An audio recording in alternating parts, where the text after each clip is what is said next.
am writing this under an appreciable mental strain, since by tonight I shall be no more.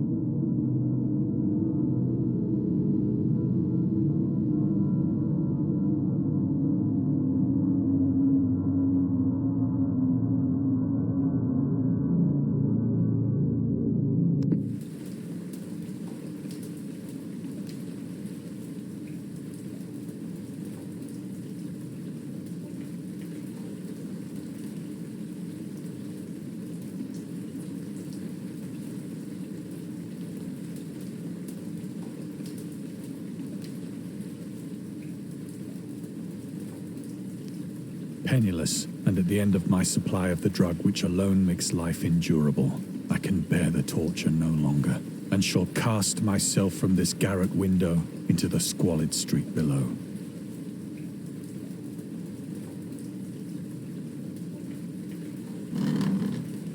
Do not think from my slavery to morphine that I am a weakling or a degenerate. When you have read these hastily scrawled pages, you may guess, though never fully realize, why it is that I must have forgetfulness or death.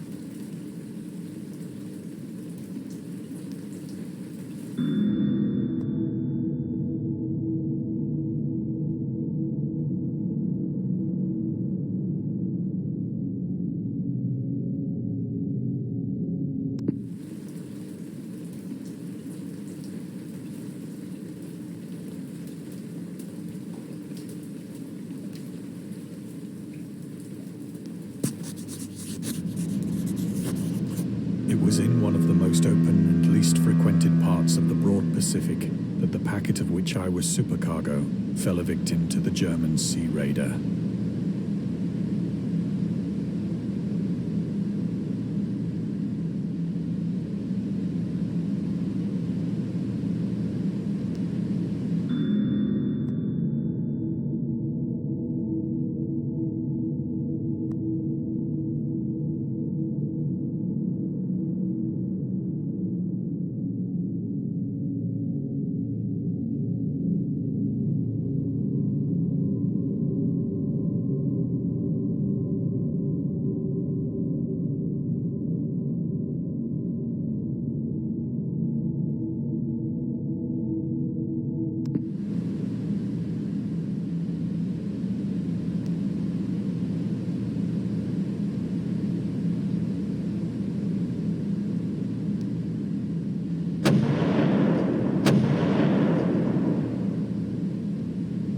The Great War was then at its very beginning, and the ocean forces of the Hun had not completely sunk to their later degradation. So that our vessel was made a legitimate prize, whilst we of her crew were treated with all the fairness and consideration due us as naval prisoners.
So liberal, indeed, was the discipline of our captors, that 5 days after we were taken, I managed to escape alone in a small boat with water and provisions for a good length of time.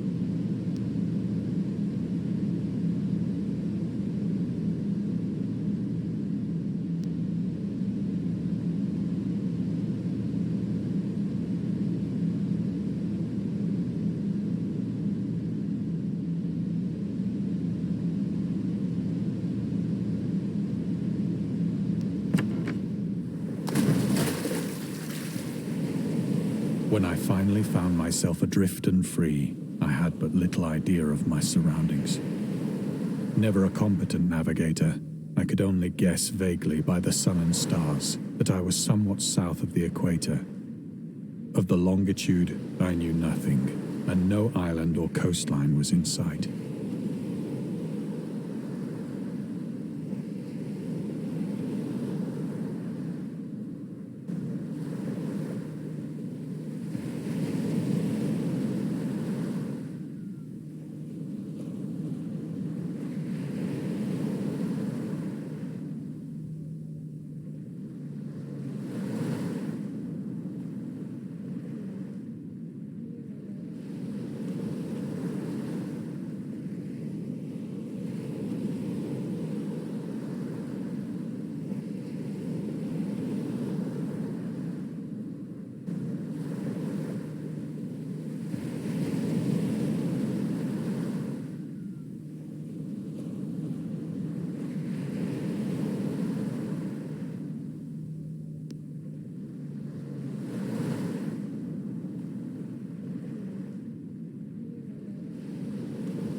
The weather kept fair, and for uncounted days I drifted aimlessly beneath the scorching sun, waiting either for some passing ship or to be cast on the shores of some habitable land.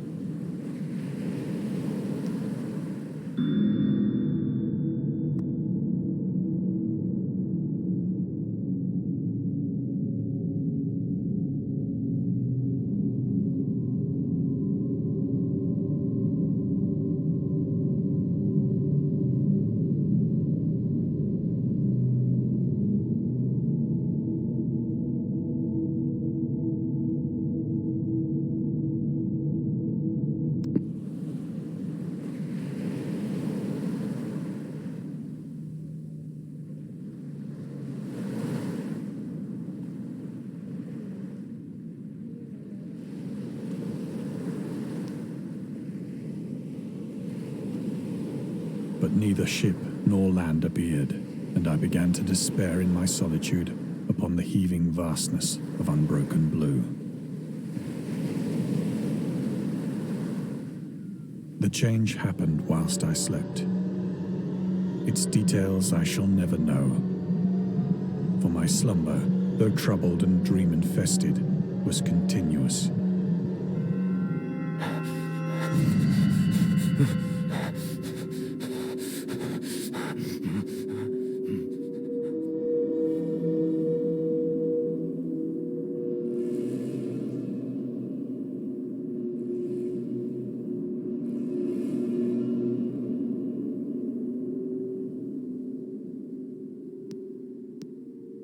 When at last I awoke, it was to discover myself half sucked into a slimy expanse of hellish, and in which my boat lay grounded some distance away. Though one might well imagine that my first sensation would be of wonder at so prodigious and unexpected a transformation of scenery, I was in reality more horrified than astonished. For there was in the air and in the rotting soil a sinister quality which chilled me to the very core. The region was putrid with the carcasses of decaying fish, and of other, less describable things which I saw protruding from the nasty mud of the unending plain. Perhaps I should not hope to convey in mere words the unutterable hideousness that can dwell in absolute silence and barren immensity. There was nothing within hearing and nothing in sight save a vast reach of black slime. Yet the very completeness of the stillness and the homogeneity of the landscape oppressed me with a nauseating fear. The sun was blazing down from a sky which seemed to me almost black in its cloudless cruelty, as though reflecting the inky marsh beneath my feet.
As I crawled into the stranded boat, I realized that only one theory could explain my position.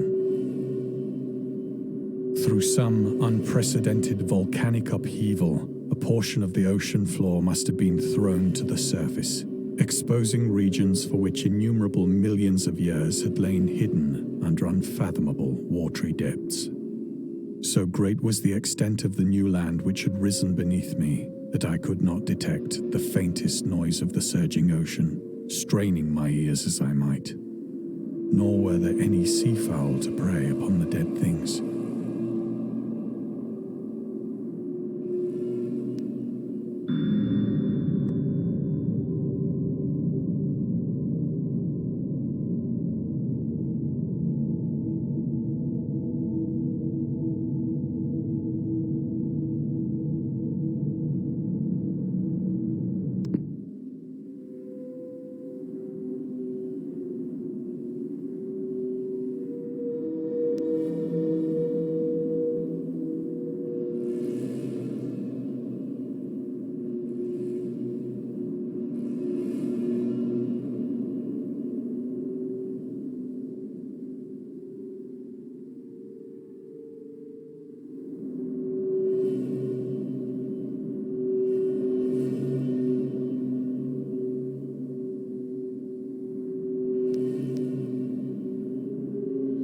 For several hours I sat thinking or brooding in the boat, which lay upon its side and afforded a slight shade as the sun moved across the heavens.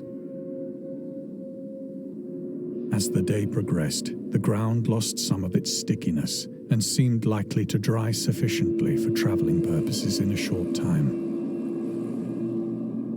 That night I slept but little, and the next day I made for myself a pack containing food and water, preparatory to an overland journey in search of the vanished sea and possible rescue.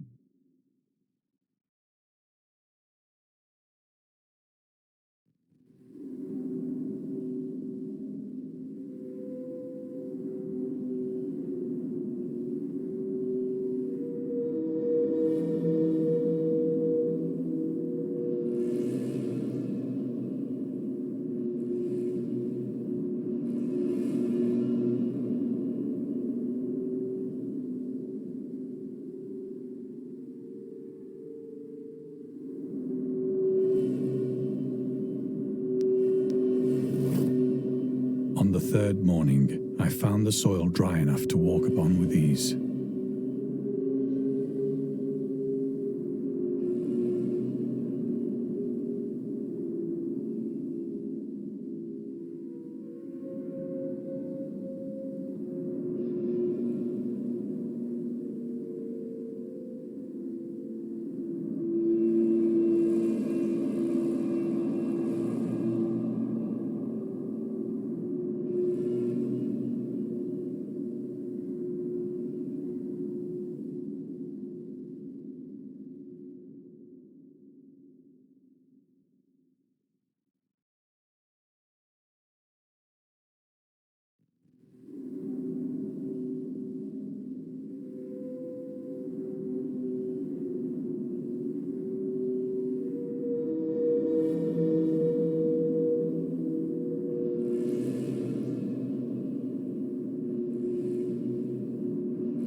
odor of the fish was maddening, but I was too much concerned with graver things to mind so slight an evil, and set out boldly for an unknown goal.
All day I forged steadily westward, guided by a faraway hummock which rose higher than any other elevation on the rolling desert.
That night, I encamped, and on the following day still travelled toward the hummock, though that object seemed scarcely nearer than when I had first espied it.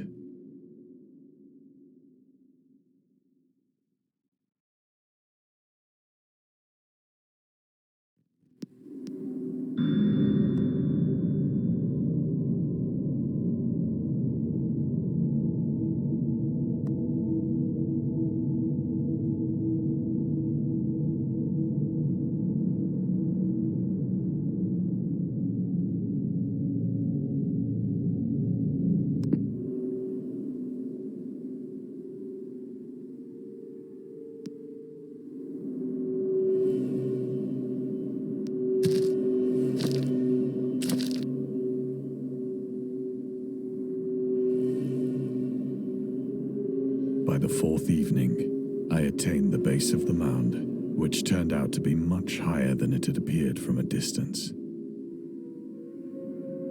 An intervening valley setting it out in sharper relief from the general surface.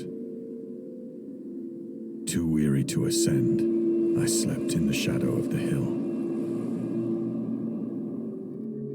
I know not why my dreams were so wild that night, but ere the waning and fantastically gibbous moon had risen far above the eastern plain, I was awake in a cold perspiration, determined to sleep no more. Such visions as I had experienced were too much for me to endure again, and in the glow of the moon I saw how unwise I had been to travel by day. Without the glare of the parching sun, my journey would have cost me less energy. Indeed, I now felt quite able to perform the ascent which had deterred me at sunset. Picking up my pack, I started for the crest of the eminence.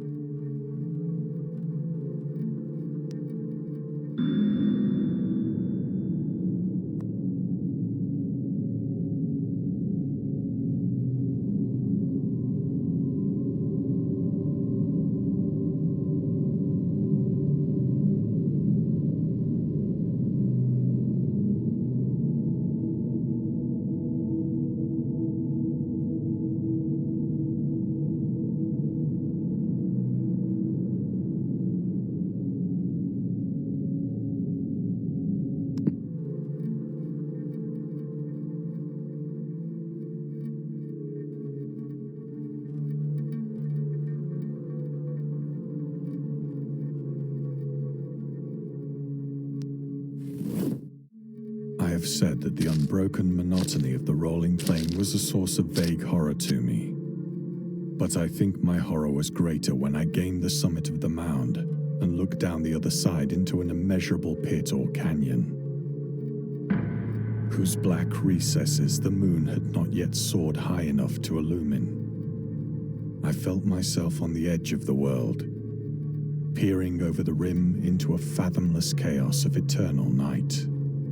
Through my terror ran curious reminiscences of Paradise Lost, and of Satan's hideous climb through the unfashioned realms of darkness.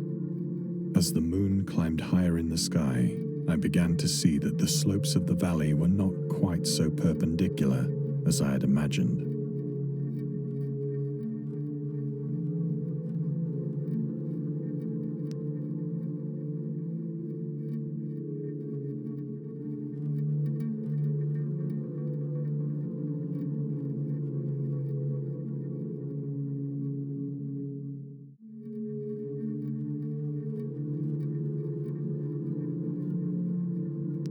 Ledges and outcroppings of rock afforded fairly easy footholds for a descent, whilst after a drop of only a few hundred feet, the declivity became very gradual.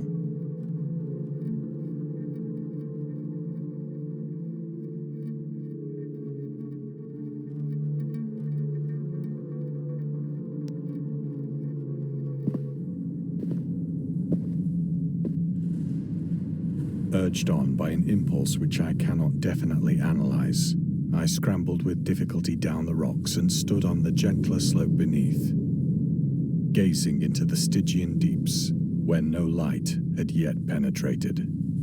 All at once, my attention was captured by a vast and singular object on the opposite slope, which rose steeply about 100 yards ahead of me, an object that gleamed whitely in the newly bestowed rays of the ascending moon.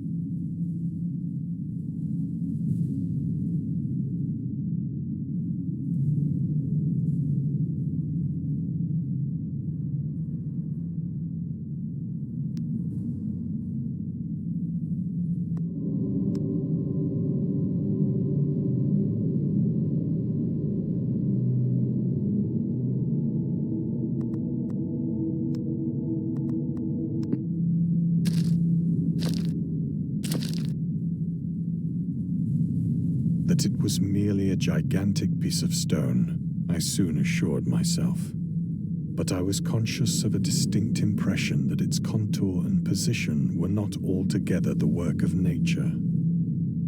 A closer scrutiny filled me with sensations I cannot express.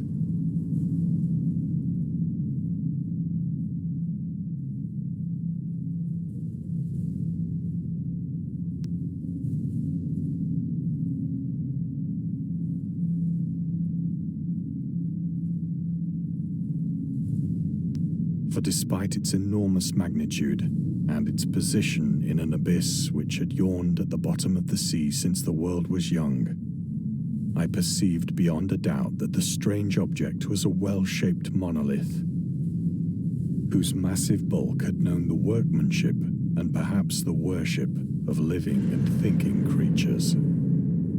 Dazed and frightened, yet not without a certain thrill of the scientist's or archaeologist's delight, I examined my surroundings more closely.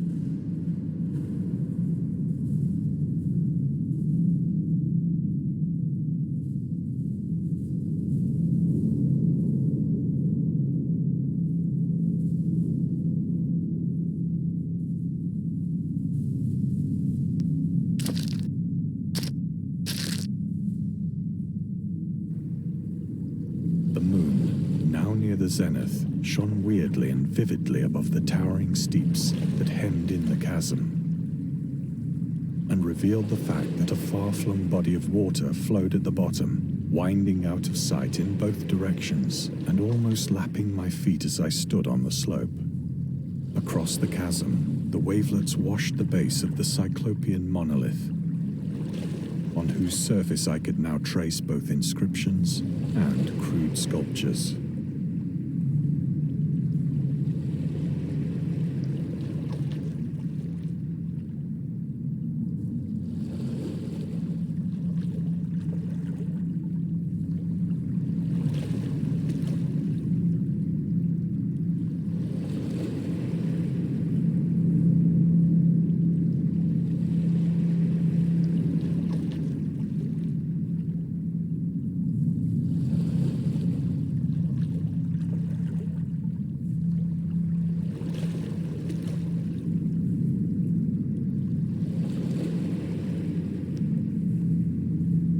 The writing was in a system of hieroglyphics unknown to me and unlike anything I had ever seen in books, consisting for the most part of conventionalized aquatic symbols such as fishes, eels, octopi, crustaceans, mollusks, whales, and the like. Several characters obviously represented marine things which are unknown to the modern world, but whose decomposing forms I had observed on the ocean-risen plain. It was the pictorial carving, however, that did most to hold me spellbound.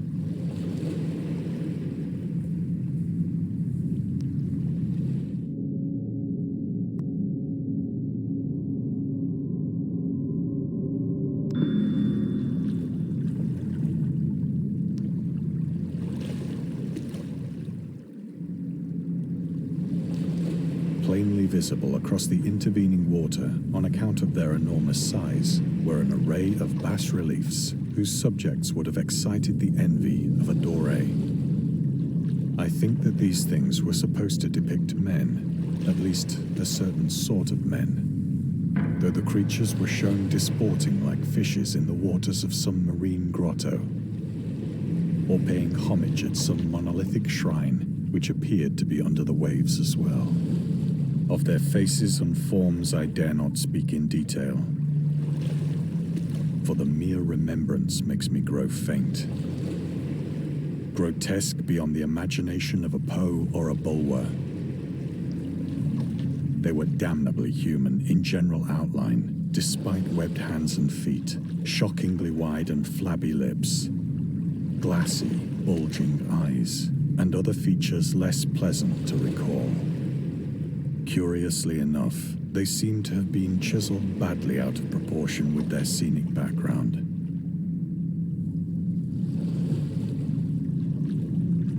For one of the creatures was shown in the act of killing a whale, represented as but little larger than himself. I remarked, as I say, their grotesqueness and strange size, but in a moment decided that they were merely the imaginary gods of some primitive fishing or seafaring tribe. Some tribe whose last descendant had perished eras before the first ancestor of the Piltdown or Neanderthal man was born.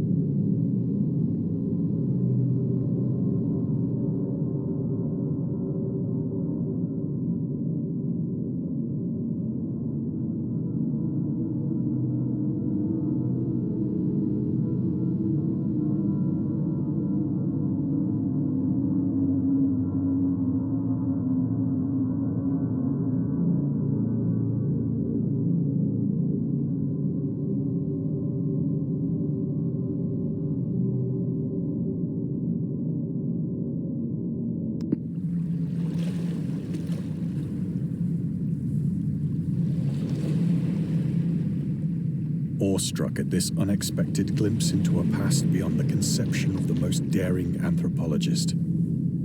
I stood musing whilst the moon cast queer reflections on the silent channel before me. Then, suddenly, I saw it.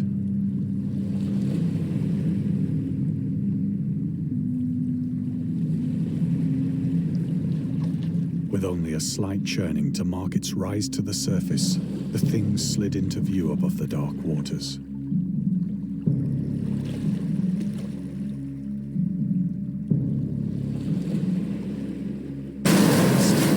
Fearsome and loathsome, it darted like a stupendous monster of nightmares to the monolith.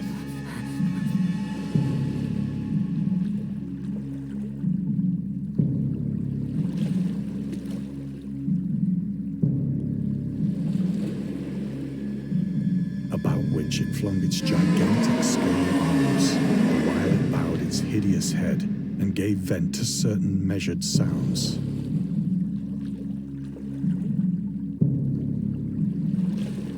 I think I went mad then. Of my frantic ascent of the slope and cliff, and of my delirious journey back to the stranded boat, I remember little.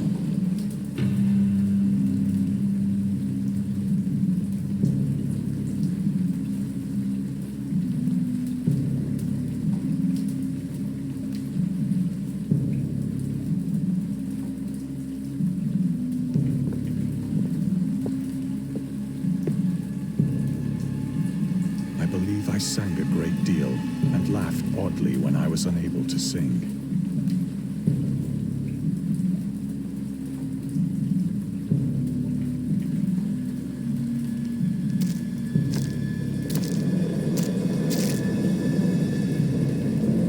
I have indistinct recollections of a great storm sometime after I reached the boat. At any rate, I know that I heard pearls of thunder and other tones which nature utters only in her wildest moods.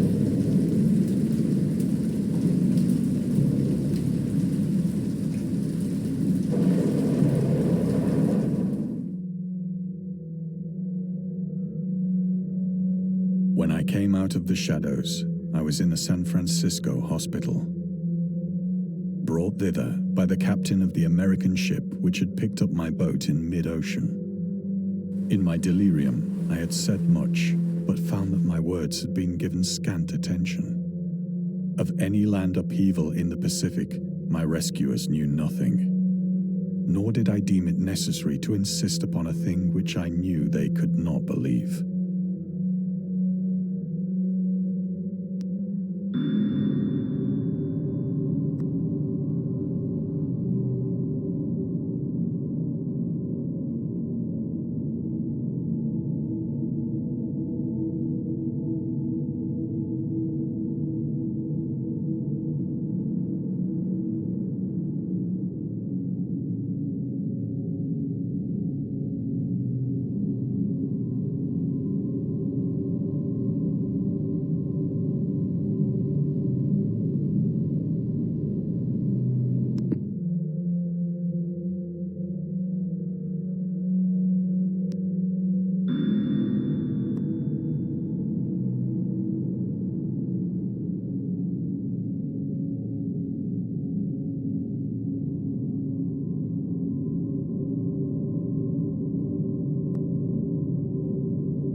Once I sought out a celebrated ethnologist and amused him with peculiar questions regarding the ancient Philistine legend of Dagon, the fish god.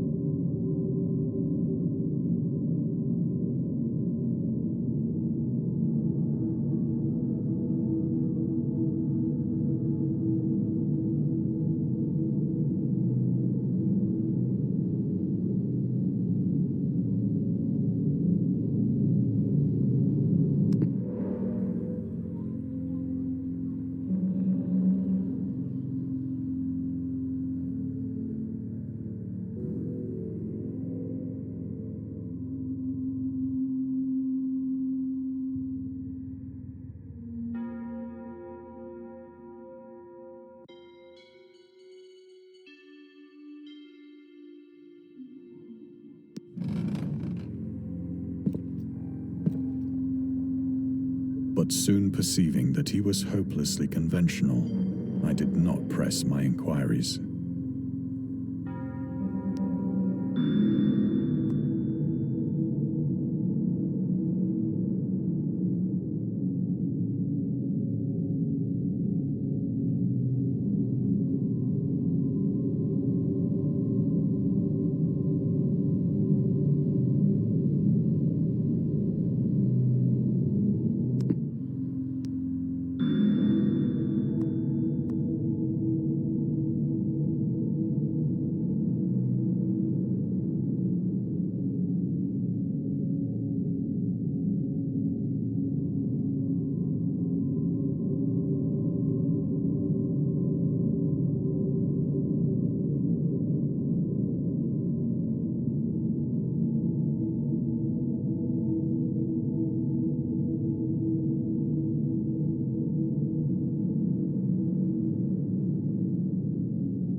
It is at night, especially when the moon is gibbous and waning, that I see the thing. I tried morphine, but the drug has given only transient surcease and has drawn me into its clutches as a hopeless slave. So now I am to end it all, having written a full account for the information or the contemptuous amusement of my fellow men.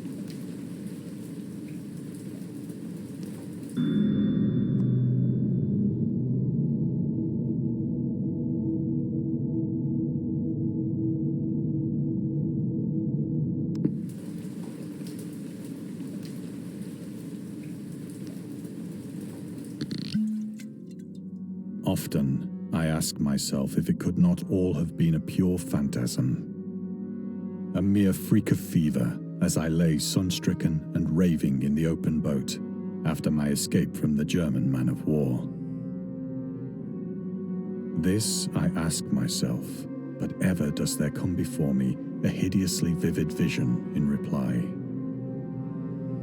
I cannot think of the deep sea without shuddering at the nameless things that may at this very moment be crawling and floundering on its slimy bed, worshipping their ancient stone idols and carving their own detestable likenesses on submarine obelisks of water-soaked granite. I dream of a day when they may rise above the billows to drag down into their reeking talons the remnants of puny, war-exhausted mankind. Of a day when the land shall sink and the dark ocean shall ascend amidst universal pandemonium.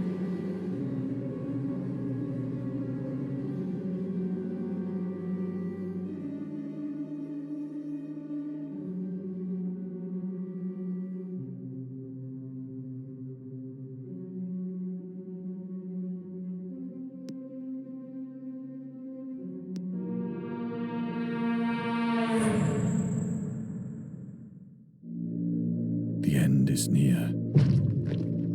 I hear a noise at the door, as of some immense slippery body lumbering against it.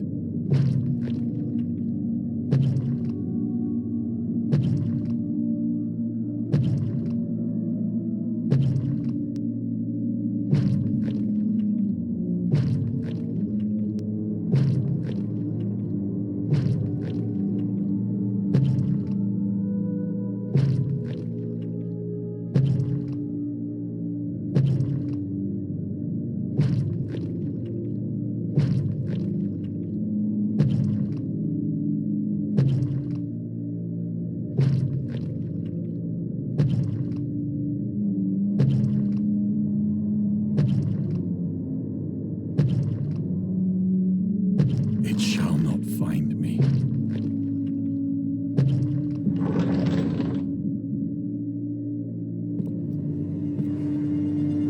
God, that hand!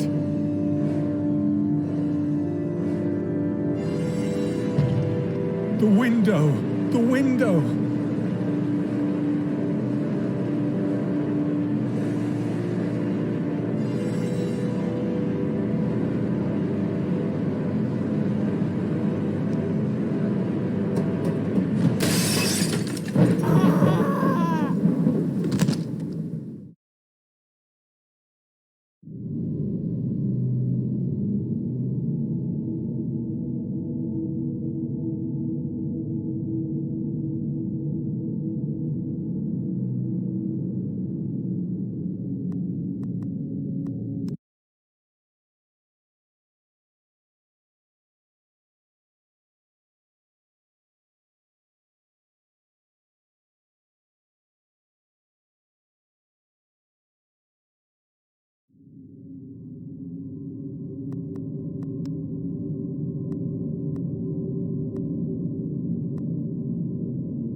I hear a noise at the door, as of some...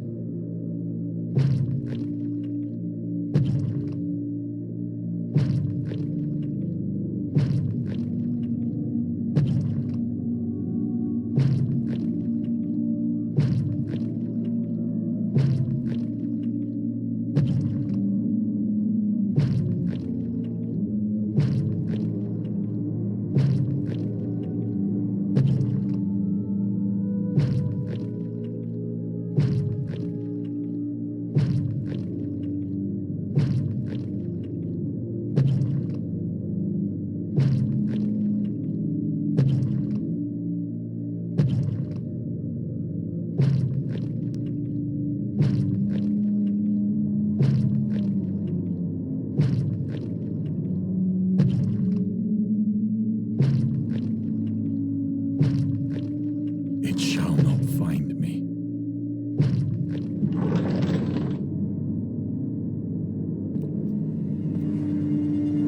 God, that hand!